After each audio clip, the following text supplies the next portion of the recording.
Okay. So point అర్థమైంది అనుకుంటా కదా! Okay. So Nagoya protocol already ఉంది. బట్ దాని స్పిరిట్‌లోకి తీసుకొచ్చిందయితే కాలిఫర్ట్. అయితే దీనికన్నా ముందు సో మనకి COP15 okay. So Montreal Kunming.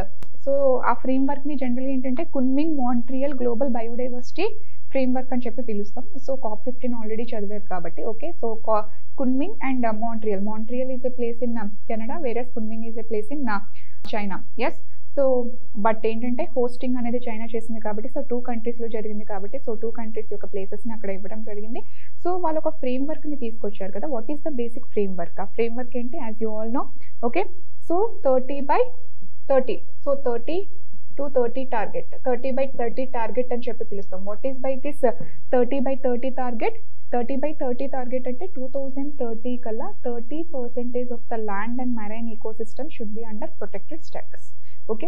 So protected స్టేటస్‌లో ఉండాలి. 30% of the land and marine ecosystem అంటే సింపుల్‌గా చెప్పాలంటే 30% of the planet 30% of the earth should be under protected status. ఎటువంటి థ్రెట్స్ లేకుండా ప్రొటెక్టెడ్ స్టేటస్‌లో ఉండాలి. So right now current data ఏంటంటే so 70% of land and 10% of the marine areas అవి మాత్రమే ప్రొటెక్టెడ్ స్టేటస్‌లో ఉన్నాయి. So we have to still far behind the targets. Okay. So 2030 కల్లా ఆ టార్గెట్‌ని రీచ్ అవ్వాలి.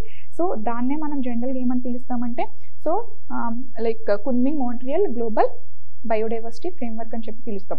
సో నేను COP15 నేను డీటెయిల్‌గా వెళ్ళట్లేదు. కానీ దాని మేజర్ ఆబ్జెక్టివ్ మాత్రం 30/30 టార్గెట్. అది మాత్రం వెరీ ఇంపార్టెంట్. ఆ పాయింట్‌ని మనం తీసుకొని ఫర్దర్‌గా అనాలిసిస్ చేస్తున్నాం అనమాట. ఓకే. దాని యొక్క మేజర్ అవుట్‌కమ్ అది కాబట్టి. సో అయితే ఈ బయోడైవర్సిటీ కన్జర్వేషన్ గానీ లేకపోతే ఇప్పుడు నేను ఏదైతే కున్మింగ్ ప్రోటోకాల్ ఏదైతే చెప్తున్నానో okay. So Montreal global biodiversity framework ఏదైతే ఉందో సో వీటిని అచీవ్ చేయాలంటే ఖచ్చితంగా ఫైనాన్సెస్ ఆర్ వెరీ ఇంపార్టెంట్. ఈకోసిస్టమ్‌ని రిస్టోరేషన్ చేయనా, లోకల్ పీపుల్ యొక్క రైట్స్‌ని నువ్వు ప్రొటెక్ట్ చేయాలన్నా, వాళ్ళని డెవలప్ చేయాలన్నా నువ్వు ఖచ్చితంగా ఫండింగ్ అనేది చాలా చాలా important. Finances are very important. So finances are the major issue ఇక్కడ. ఓకే. సో ఆల్మోస్ట్ ఎస్టిమేట్స్ ఏం చెప్తూ ఉంటాయంటే so as you all know so IPCC అంటే మీకు ఆల్రెడీ తెలుసు. So intergovernmental panel on climate change. So ఇదేంటి? So climate change issues ఎందుకు వస్తున్నాయి? What are the reasons? దీనికి సంబంధించిన సైంటిఫిక్ వర్క్ ఇదంతా చేసేది ఐపీసీసీ. దీనికి బట్టి యాక్చువల్గా UNFCCC ఏదైతే ఉంటుందో UNFCCC సో వాళ్ళు ఆ కాన్ఫరెన్స్ ఆఫ్ పార్టీస్లో ఈ సైంటిఫిక్ డేటాని బట్టి వాళ్ళు ఎజెండాస్ తీసుకోవడం, ఆబ్జెక్టివ్స్ ఫ్రేమ్వర్క్ చేయడం జరుగుతుంది. సో సేమ్ ఇన్ దట్ మేనరే మనకి IBPES ఉంది. ఓకే. IBPES అంటే the inter governmental science policy platform and biodiversity and ecosystem services. ఇది యాక్చువల్గా 2012లోనే ఇది ఉంది. ఇది సేమ్ యాజ్ ఐపీసీసీ ఏదైతే క్లైమేట్ చేంజ్ కోసం ఏ వర్క్ అయితే చేస్తుందో సేమ్ వర్క్ అనేది ఇది చేయడం జరుగుతుందన్నమాట. ఓకే. సో వీళ్ళు ఏం చెప్తున్నారంటే సో ఎవ్రీ ఇయర్ ఖచ్చితంగా $200 బిలియన్ ఉంటే తప్పితే మనం అనుకున్న టార్గెట్స్ అనేవి రీచ్ అవ్వలేమని చెప్తున్నారు అనమాట. మినిమం ఎవ్రీ ఇయర్ $200 బిలియన్ ఉండాలి. సో ఫండింగ్ అనేది వెరీ వెరీ ఇంపార్టెంట్. సో అంత ఫండింగ్ అనేది ఇవ్వట్లేదు, కాంట్రిబ్యూట్ చేయట్లేదు as you know. So developed countries promise చేస్తారు but they are not contributing for the development అనమాట. Okay. So every government every national okay every country in simple టర్మ్స్లో చెప్పాలంటే వాళ్ళ own nationally determined objectives తీసుకొని వాళ్ళే funding process అనేది చూసుకోవడం అనేది చాలా చాలా important. Okay. So now come back to so KMGBFలో ఏంటంటే సో 23 యాక్షన్ గ్లోబల్ టార్గెట్స్ ఉన్నాయి. What are the targets as you all know. So just but 30/30 target అనేది మేజర్ ఆబ్జెక్టివ్, అది గుర్తుపెట్టుకోవాలి. ఓకే. సో ఇప్పుడు లైక్ 2024లో ఏదైతే COP16 జరిగిందో దీని యొక్క మేజర్ ఫోకస్ అంతా క్యాలీ ఫండ్ గురించి.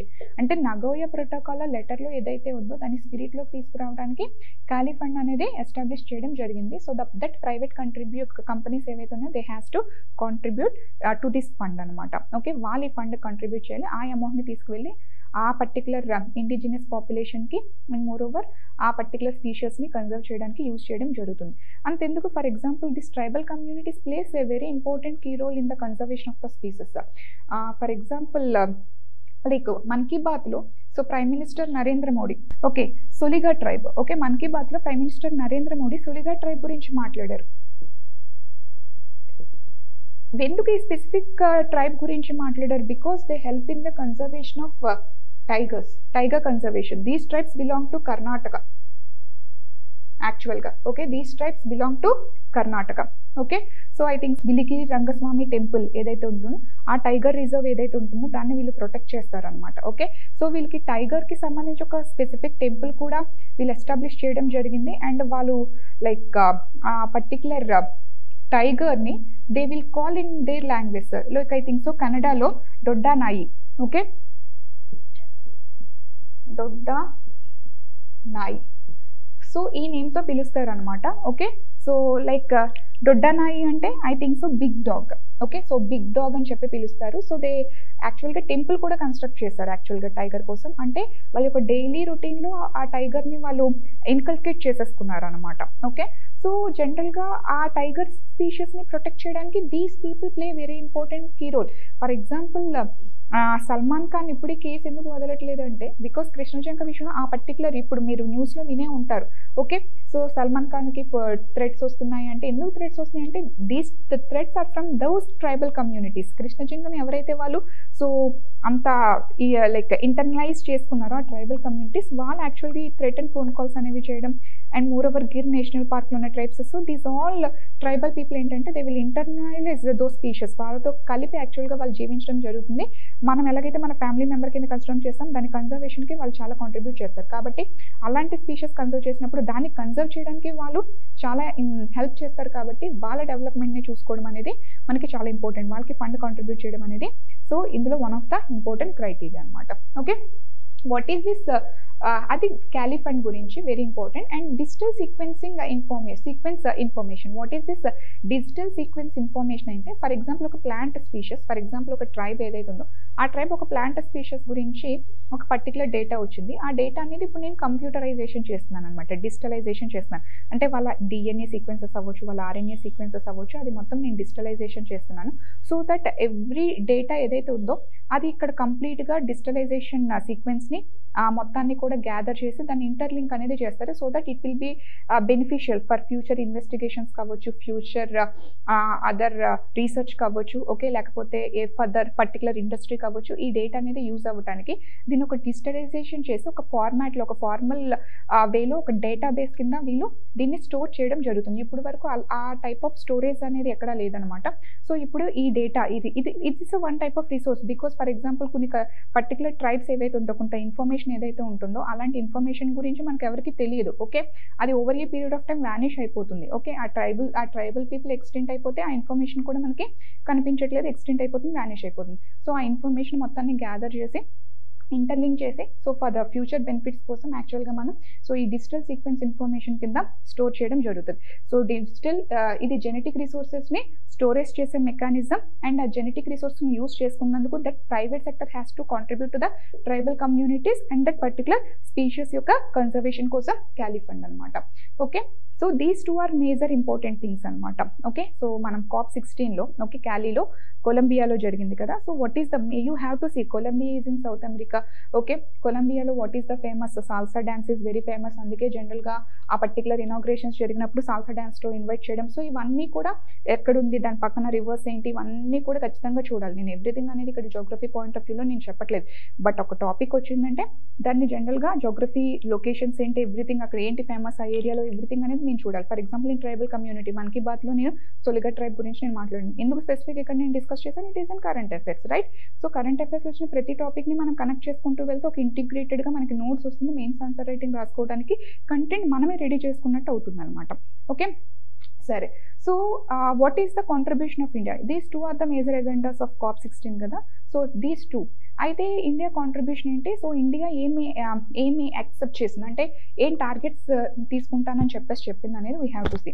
సో ఇండియా ఏం చెప్పిందంటే 2018 to 22లో మేము ఆల్మోస్ట్ 32,000 crore అనేది స్పెండ్ చేసాం బయోడైవర్సిటీ కన్జర్వేషన్ కోసం. సో మేము ఏంటంటే వన్ స్టెప్ అహెడ్ ఉండి ఇప్పుడు మేము మా ఫండ్ కాంట్రిబ్యూషన్ అనేది పెంచుతాం. అంటే 2025 నుంచి 2030కి సో ఆల్మోస్ట్ 81,000 crore అనేది మేము స్పెండ్ చేస్తాం for conservation, for biodiversity conservation, ecosystem conservation. మా ఫండింగ్ అనేది మేము రేజ్ చేస్తాం. సో మేము మోర్ బయోడైవర్సిటీ కన్జర్వేషన్కి మేము మా పార్టిసిపేషన్ అనేది ఉంటుందని చెప్పేసి ఇక్కడ మాట్లాడడం జరిగింది. సో ఫండ్ కాంట్రిబ్యూషన్ ఇంక్రీజ్ చేసింది ఫస్ట్ థింగ్.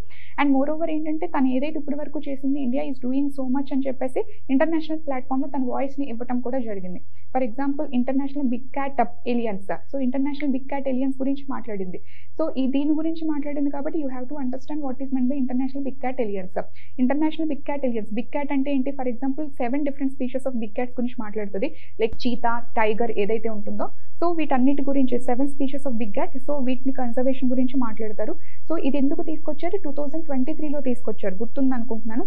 ఎందుకంటే 1973లో ప్రాజెక్ట్ టైగర్ని మనం లాంచ్ చేశారు. సో 2023లో ఇంటర్నేషనల్ బిగ్ క్యాట్ ఎలియన్స్ని ఇంట్రడ్యూస్ చేశారు. ఎందుకంటే to commemorate the 50 years of project tiger. So 50 years of project టైగర్ని కమెమరేట్ చేయడానికి ఇంటర్నేషనల్ బిగ్ క్యాట్ ఎలియన్స్ని యాక్చువల్గా అనౌన్స్ చేయడం జరిగింది. ఇవన్నిటిని మనం కన్సర్వ్ చేయడానికి ట్రై చేస్తున్నామని ఇండియా తన స్టాండ్ గురించి ఆ ప్లాట్ఫామ్లో మాట్లాడడం జరిగింది. First thing. And second thing ఏంటి? So Ramsar convention. So Ramsar convention is regarding wetland conservation. Okay, so Ramsar conservation గురించి ఏం మాట్లాడుతుంది? ఆల్మోస్ట్ ఆ పర్టికులర్ మీటింగ్ అయ్యేసరికి ఆల్మోస్ట్ 85 వెట్లాండ్స్ అనేవి ఉన్నాయి. ఎప్పుడో 24-25 వెట్లాండ్స్ ఎక్కడ ఉన్నాయి, ఆల్మోస్ట్ 85 వెట్లాండ్స్ వరకు మనం రీచ్ అయ్యాం. అండ్ విత్ ఇన్ చాలా దగ్గరలో 100 వెట్లాండ్స్ని మేము అనౌన్స్ చేసి 100 వెట్లాండ్స్ని కన్సర్వ్ చేయడానికి వీఆర్ రెడీ. సో మేము వెట్లాండ్ కన్సర్వేషన్లో కూడా వీఆర్ స్టెప్ అహెడ్ అని చెప్పి మన వాయిస్ని, మనం చేస్తున్న వాటిని యాక్చువల్గా అక్కడ మన వాయిస్ ఇవ్వడం జరిగింది అనమాట. Regarding international big cat alliance గురించి మాట్లాడారు. And more over this fund increase చేస్తున్నాం అన్న దాని గురించి మాట్లాడారు. అండ్ వెట్లాండ్ కన్జర్వేషన్ గురించి కూడా మాట్లాడడం జరిగింది. సో ఇండియా మేజర్గా ఏం చెప్తుందంటే, సో మా ఫండ్ ఇంక్రీజ్ చేస్తే మేము కన్జర్వేషన్ చేస్తాం, వీఆర్ డూయింగ్ ఎలాట్ అని చెప్పేసి తను ఏదైతే చేస్తుందో వాటన్నిటి గురించి మాట్లాడడం జరిగింది అనమాట. Okay, and more over one more thing ఏంటంటే, ఇండియా ఇంకొకటి కూడా చెప్పింది. సో యాజ్ డెవలప్డ్ కంట్రీస్ ఏవైతే ఉన్నాయో, డెవలపింగ్ కంట్రీస్ కాంట్రిబ్యూట్ చేయాలి. సో మీరు ఏదైతే కాంట్రిబ్యూట్ చేస్తానన్నారో, ఓకే, $200 billion, సో అదైతే ఇంకా కాంట్రిబ్యూషన్ లేదు. సో మీరు అనుకున్న మాట నిలబెట్టండి. So please contribute. Okay, so contribution అనేది ఖచ్చితంగా చేయాలి అని చెప్పేసి దాని గురించి కూడా మాట్లాడడం జరిగింది. సో మేజర్గా Cali fund, digital sequence information, okay, and more over what is its contribution, and international big cat alliance, and next one వచ్చేసరికి వెట్లాండ్ కన్జర్వేషన్ గురించి మాట్లాడింది అనమాట. Okay, so this is all about analysis of COP15 and COP16. the major agenda key points మనం మాట్లాడడం. So already COP16 అంటే ఏంటి నార్మల్గా discuss చేసాం. This was only regarding the key analysis between COP15 and COP16. Nagoya protocol ఏదైతే ఉంటుందో దాని స్పిరిట్లోకి ఖాళీ ఫండ్ని తీసుకొచ్చిందని చెప్పడానికి నా యొక్క మేజర్ ఇంటెన్షన్ అనమాట. Okay, then